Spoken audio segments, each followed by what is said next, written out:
Hey, what's going on, everyone? I wanted to quickly hop on and do a very brief overview of the first three chapters of this book, which is called The Psychology of Money by Morgan Housel. So the first part of the book, the introduction, basically talks about two individuals. The first individual is a technology guru who has become somewhat self-made. He's a self-made, wealthy guy, and he actually is very boastful and very flashy with his money. At one point, he directs someone to go down and purchase $1,000 gold coins and gets multiple of those, and they are throwing them in the water. They're throwing them in the water kind of as a contest to see who can skip further. Same gentleman is in a hotel room later on, breaks a very expensive lamp. The manager lets him know that, hey, your carelessness is going to cost you $500. He basically fusses at the manager for insulting him about the $500, and he says, here, take $5,000. Don't ever talk to me again. That individual later went broke. Then you have the janitor who became a multimillionaire, just by systematically investing money every month.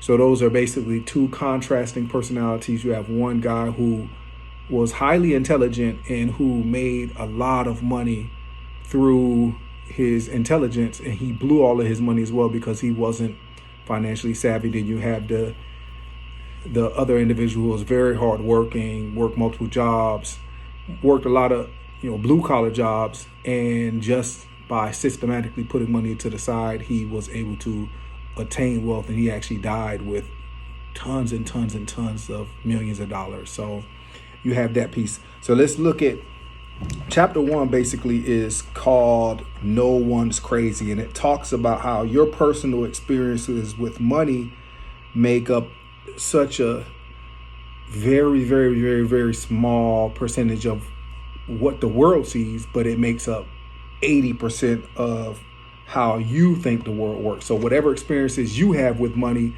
is ultimately how you feel that others see money as well. And you ultimately compare your experiences with how others have experienced money. So it talks about how in, around the Great Depression, when JFK was running for office, he was asked about his perceptions of the Great Depression, and he ultimately was saying how it didn't affect him whatsoever. The only memory, because he was a young guy, the only memory he really had about it was that his parents and grandparents became more wealthy during that time, and they were able to hire more servants around the house because they understood that more people were suffering during that time, and it was the opportunity for them to employ more people.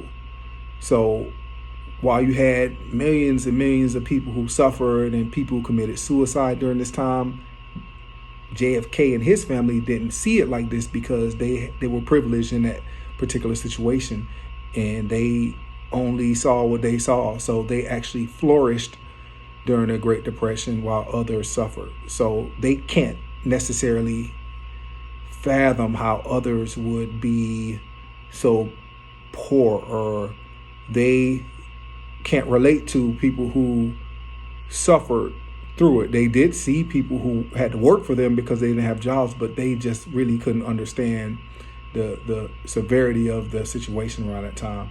And it also talked about how, people who grow up in a bull market are going to view money differently than people who grow up in a bear market. You really are, shaped by your life's experiences, and it really dictates how you look at the world and how you look at money.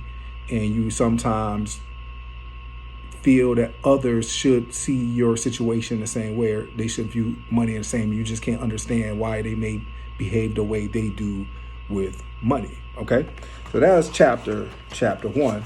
The second chapter was called, let's get to this real quick. Okay, it's called Luck and Risk. It's called Luck and Risk. And it just basically says nothing is as good as it seems and nothing is as bad as it seems. So my biggest takeaway from this particular chapter was the story of Bill Gates, how Bill Gates went to a particular high school. I believe it was Seattle, it was Washington or something like that. And Bill Gates he was fortunate enough to go to a high school that invested in a computer. It was like one of the only high schools, or if not, he actually went to, one of the only high schools in the world that had a computer. One of the only high schools in the world that had a computer. So when you looked at it, it just was talking about how if he probably wouldn't be Bill Gates today if he went to a high school across the corner or down the street. So the fact that he went to one of the only high schools in the world that had a computer, he was able to benefit from that. So there are millions of kids who have a love for computers and technology, but he actually sat in a high school that provided him with an early opportunity to, meet the needs that he had and feed into his passion. And he had another buddy who was also with him as well and could have been one of the founders of Microsoft, but he was unlucky in that he died in a mountain accident. So it just really talks about how, nothing is as good as it seems and nothing is as bad as it seems. Bill Gates, there's somebody out there that's smarter than Bill Gates. And he could not have had the opportunity. He didn't have the opportunity that Bill Gates had to be successful. And the last chapter I'm actually going to talk about today is Never Enough. Never Enough really looks at how, rich people can sometimes do crazy things. It talks about, one guy who was just, self-made. He was from another country. He came here. He did what he had to do. He became really popular. He became filthy rich, but he could never get enough. He never was able to get enough. He actually was convicted of insider trading, and he spent time in prison, lost everything. And of course, it talks about the most infamous crook who is known to man, and that would be Bernie Madoff. And it just basically mentions how Bernie Madoff was highly successful prior to ever committing any acts of fraud. Had Bernie Madoff stopped doing what he did, or had he not ever done what he did, had he stopped before doing the crooked activities, he was already well off. So it just talks about how those guys, they have a passion for continuing to make money even when they don't need to make money anymore. So it's like an unhealthy strive to become powerful, and ultimately it ends up biting them in the rear end. So hey, those are the first 3 chapters. It's a really good book. The next chapter that I actually read, it was chapter 4, and that was basically about compounding. So I'll get into that a little more later, but it basically probably is what you would think it is, about compound interest and starting early. But hey, that's it right now. If you got any questions, go ahead and drop it in the comments below. I appreciate you all for continuing to support my channel.